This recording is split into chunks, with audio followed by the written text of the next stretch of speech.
dia, amigos, bom dia, amigas, caríssimos e caríssimas. Eu sou o Daniel Nonato. Obrigado a você que nos acompanha, que nos segue, tanto no YouTube, no canal @denonato, como também lá no Instagram e no Facebook. Sem esquecer que agora estamos no X, que é o Twitter, né? Que agora mudou para X. Ou X, que eu prefiro dizer X, como dizíamos na época que líamos quadrinhos lá na década de 80, X-Men.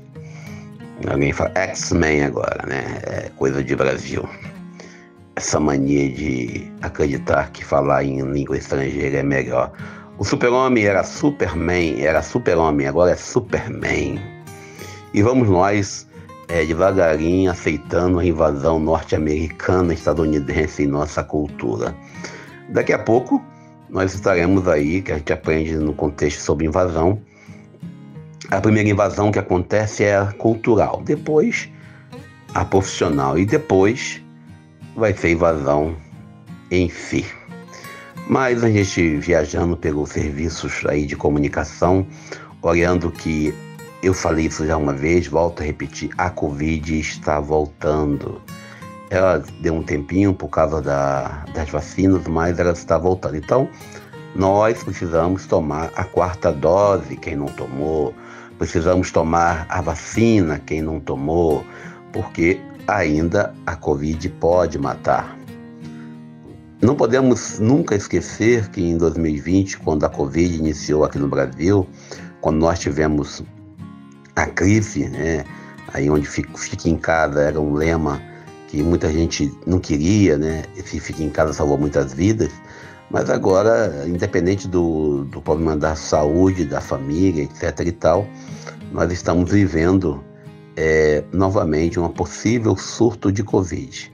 Então, por favor, quem não é vacinado, não tenha vergonha. É melhor tomar uma agulhada do que ficar entubado. Vai por mim, que quem já passou por essas duas doenças aí não foi eu. Duas situações, né? Tanto ficar entubado como tomar vacina, te garante isso. Eu tomei a vacina. Tive Covid 2 vezes, não foi bom, não foi legal, mas graças a Deus não foi uma gripezinha, porque eu não tenho histórico de atleta, mas foi uma doença que me deixou isolado, graças à minha capacidade na época de me isolar. Mas a gente olhando para tudo isso, e ainda olhando para as notícias, né, notícias que circulam, você vê claramente aí o governador, né, do Rio Grande do Sul, Eduardo Leite, recebendo o presidente da República em exercício, o Geraldo Alckmin, e ele colocando todo o amparato do governo federal para auxiliar na reconstrução lá no Rio Grande do Sul.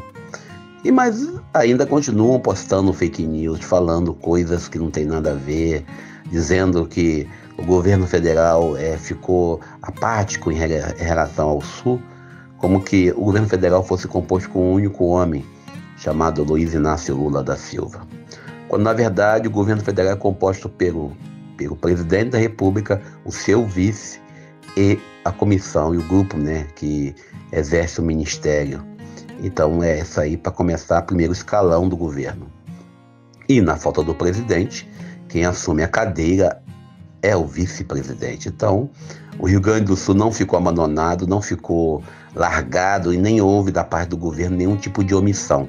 Como também um outro cidadão postou que quem causou a enchente foi o próprio governo federal, mandando abrir as comportas e assim alagar uma cidade inteira. A gente, quando recebe notícias de vários tipos, eu falei isso ontem, eu volto a repetir hoje, se faz necessário fazer uma devida checagem. A checagem é pegar o título da matéria, colocar lá no pesquisador de internet e ver o que as principais fontes de comunicação falam sobre o referente assunto. Essa é a verdade. Também, ontem, a gente tivemos aí a CPI do 8 de janeiro, que está sendo investigado. Eu recebi um vídeo de um amigo dizendo, olha, tá vendo, tá todo mundo lá escondido. Tem pessoas que acreditam, a gente respeita, né? Fazer o quê? A gente acredita que se não houvesse uma motivação para acampamentos, não haveria invasão. Se não houvesse alguém alimentando, como diz Maurício Ricardo, o apito de cachorro não funcionasse, não teria tido quebra-quebra no dia 8 de janeiro.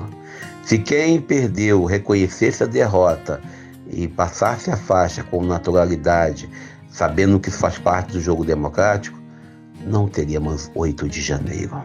E a gente olha para o evangelho de hoje, o evangelho de Lucas, no seu capítulo 6, versículo 20 ao 26, Jesus falando das bem-aventuranças. Para quem não lembra, as bem-aventuranças estão lá também em Mateus capítulo 5, 1 a 12, mas aqui nós vamos olhar bem claro para os versículos 23 e 24, né? E vamos até o versículo 26.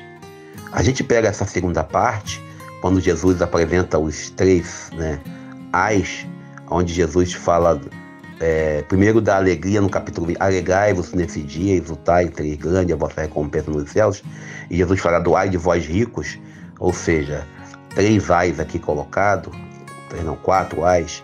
Jesus traz para nós uma realidade, e aí traz para a gente uma crítica novamente ao modelo religioso.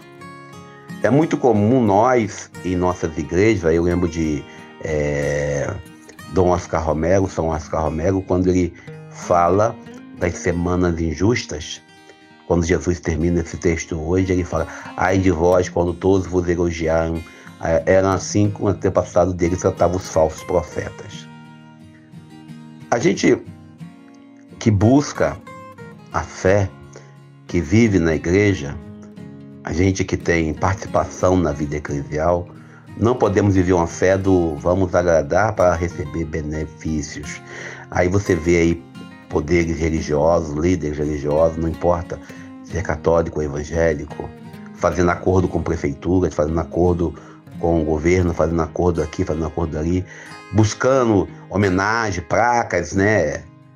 Se pergunte se você é padre, se você é pastor, se você é diácono, se você é líder religioso, se de fato isso te dá o contexto de falso profeta ou contexto de profeta. É muito comum nós gostarmos, eu gosto também, quem não gosta, do elogio, do carinho, da demonstração de reconhecimento. Mas toda vez que você for receber qualquer tipo de homenagem, se pergunte se aquela homenagem ela acontece porque você fez certa concessão, se você fez algum tipo de elogio, se você se omitiu, que é muito comum a omissão dos religiosos, eu falo dos líderes religiosos, diante da injustiça. Por exemplo, tivemos uma demanda em Nova Iguaçu referente a um protesto feito por a pastoral operária, e aí no final da história a coisa não ficou boa, houve conflito, houve disse-me-disse, e aí? É muito comum sentarmos na mesa farta dos poderes públicos e dos poderes religiosos. Devemos nos interrogar se nós não estamos ali sendo e agindo como verdadeiros falsos profetas.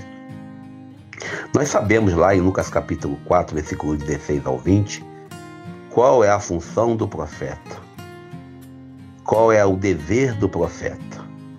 O profeta, aquele que é o pregador, aquele que celebra, aquele que preside, aquele que está na liderança da comunidade, ele tem por obrigação exercer os 3 munos dados no batismo, pelo menos. Tem que ser um homem de oração, uma mulher de oração, tem que ser uma pessoa de serviço, não de reinado, não de mando, e o principal, tem que estar comprometido com a verdade. Ser profeta é estar comprometido com toda a verdade. Esse é o desafio hoje. Essa é a nossa missão nessa sociedade que vivemos. Não é ficar elogiando porque agora está com o poder na mão do presidente Lula, agora o Lula é o cara. Não.